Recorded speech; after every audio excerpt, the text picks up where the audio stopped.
Welcome back. We have covered quite a lot of ground so far. We learned how to implement a machine learning model and then we also saw how to evaluate the same.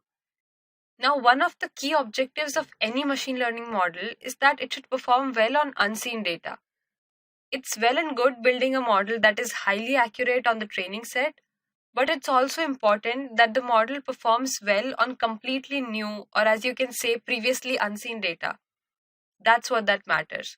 So in this video, we'll address this issue that how can a model perform impressively well on training data but fails when applied on the test or unseen data. This performance difference on the train and the test data is primarily due to the two factors known as overfitting and underfitting. But before we dive deeper into these concepts, let us first get an intuition about what these terms actually mean. So for this, we'll take an example and we'll go back to our school days. Imagine a group of 3 students in a classroom. Let's name them A, B, and C. Now, of course, no classroom is complete without a teacher, and I personally like the math class, so I'm going to say that this is our maths teacher. So, our maths teacher teaches us various concepts and theorems and solves some exercises in the classroom. It was always fun to, solve these questions in the class. But one thing which I particularly did not like, and I would say most of the students don't like, is the test. Now let's keep this classwork and test aside for a while and talk about the students in the class. So here we have student A and his hobby is coloring and sketching. So during a maths class, his mind always wanders to his sketchbook and he has no particular interest in learning about the new theorems or exercises that the teacher is teaching in the class. As a result, he pays very less attention to what is being taught. I believe every class has one particular student who is not very attentive. And also, every classroom has that one hyperactive student, often known as Mr. Know-It-All. This student in our case is student B. So, his hobby is answering every question in the class and he wants to be the best in the class. In order to gain attention of the teacher, student B writes down and learns every question that the teacher is solving in the class. He tries to memorize these and have it on his fingertips. In a nutshell, student B focuses too much on memorizing the exercises and doesn't really pay any attention to the concepts behind it. And then we have another student, student C. She loves new and challenging concepts and she really wants to learn something new every day.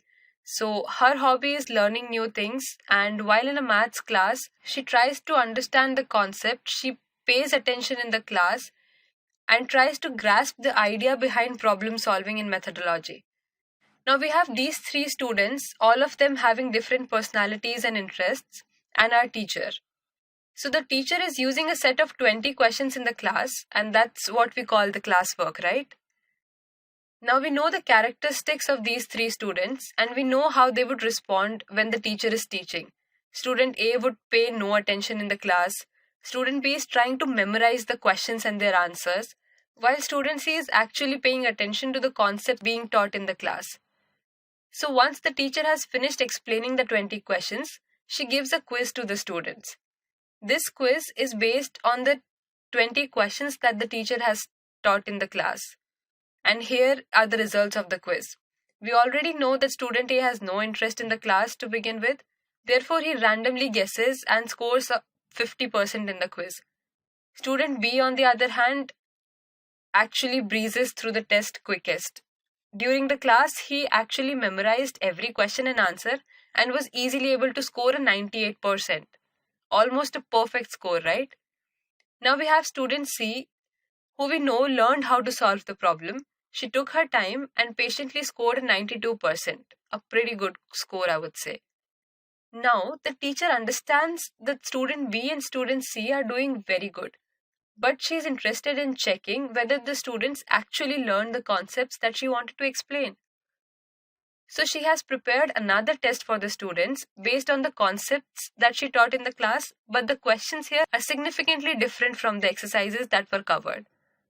So the students have not seen this question before. Now let's see how the students performed.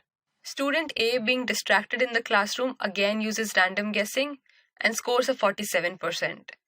Student B was slightly surprised looking at this test. He was confident that he knows every answer to the question taught in the class, but then he never encountered these new questions and he couldn't really understand how to solve them.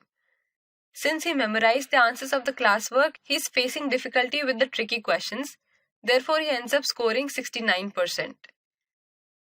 Now, student C was a problem solver and she invested her time in understanding the concepts. She scored 89% in the test. Let's quickly summarize what we have covered. We saw that student A was not interested in learning in the first place, therefore uses random guessing and scores consistently low scores. We can refer this as underlearning or underfitting. Student B, on the other hand, initially proved to be very promising. He scored 98 in the class test. But then he memorized the answers, right? He was limited to the classroom examples. Therefore, his score drops significantly to 69%. We refer to this as memorizing or overfitting. It means performing too well on the questions that he has previously seen, but failing terribly at the new different questions. Now, student C followed the problem-solving approach and learned how to solve the questions. As a result, her performance was decent and consistent both the times. This is the optimal performance that we should be expecting, or the best fit, often called as optimum learning. Now, in this video, we have given you an intuition about what underfitting, overfitting, and best fit are. In the upcoming videos, we'll establish how this phenomena occurs in machine learning models. Thank you.